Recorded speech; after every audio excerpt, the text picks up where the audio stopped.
Hey guys, my name is Nate and welcome to my top 5 tips for CSGO's Danger Zone game mode, and we'll jump right into it. So tip number 1, when you land, you should always land around the outside of the map and work your way inward. This limits the amount of angles you have to worry about, and when it comes to enemy locations, you won't be so easily overwhelmed as you make your way into the late game. Also, don't forget to look at the minimap or datapad occasionally to track your movement as you move more inland as the game progresses.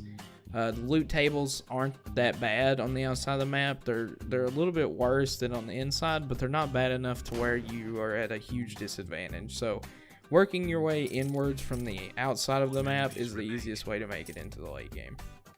Tip number 2, speaking of the data pad, let's talk about the upgrades available for the data pad, particularly the drone upgrades. These upgrades are vital for getting items quickly and giving yourself the best chance to get into the late game as fast as possible. A fast drone means fast armor, weapons, ammos, utilities, etc. Most people either completely ignore the drone upgrades or don't buy weapons at all and rely on only what they pick up. This is completely idiotic and it's horrible, and it will guarantee you run out of resources when it gets to the airdrop phase of the game, which is when you will need the most resources to cash in an advantage. Tip number 3, speaking of drones, let's move on to drone placement when an enemy calls in drone supplies. The drone goes over top of their current location before the item drops. This will easily let you spot enemy locations and find them before they find you. Also, if you see a drone leaving, try to follow the direction that the drone is leaving from, as after a drone drops an item to an enemy player, it goes in a straight line to the outside of the map. It gives you a general idea of the location and or direction of enemies, so make sure you always keep an eye on the drones, and you can use your data pad to keep an eye on your own drones and enemy drones as well, to always make sure that you know where the drones are and where they're going and where they're coming from. It'll save your life, I guarantee it. Tip number 4 is about making it to the late game. The first thing you should think about is enemy placement.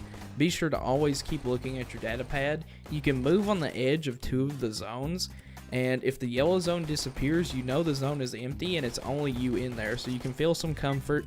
But make sure to prioritize the airdrops, as these will give you the best weapons in the game, including, but not limited to, the AWP, the AK-47, the M4A4, and the M4A1S. These are powerhouse rifles and staple weapons of CSGO. They have high damage, high range, high penetration, and not to mention the AWP is the only gun with the capacity to kill somebody with one shot to the body. But don't run for the crate immediately. If a crate is in a safe spot, it's best to set up a good position and cover it and wait for an unsuspecting player to go for it and just mow them down like an animal. Take what they have and then take the crate and prepare for your final showdown. Tip number 5, this tip will most likely be the most important, and that is Danger Zone follows all the exact same rules as Counter-Strike's base game. Body shots without armor will stagger, headshots without armor will be insta-kills, and etc. But there are a few more additional rules to this game mode.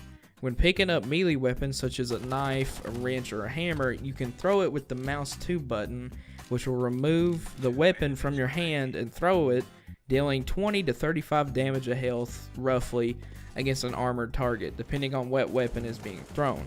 In this game mode, you also have your fist and a heavy-handed attack with mouse 2 with your fist that will disarm the enemies until they come out of the animation and are able to swap to their weapons again. So once you get the basics of Counter-Strike gameplay, there's only a few additional rules. So first and foremost, practice regularly with all the weapons in CSGO's other game modes and get good with your accuracy and reflexes. But most importantly, just have some fun, get a couple wins, and stay awesome. I'll see you guys in the next video. Peace.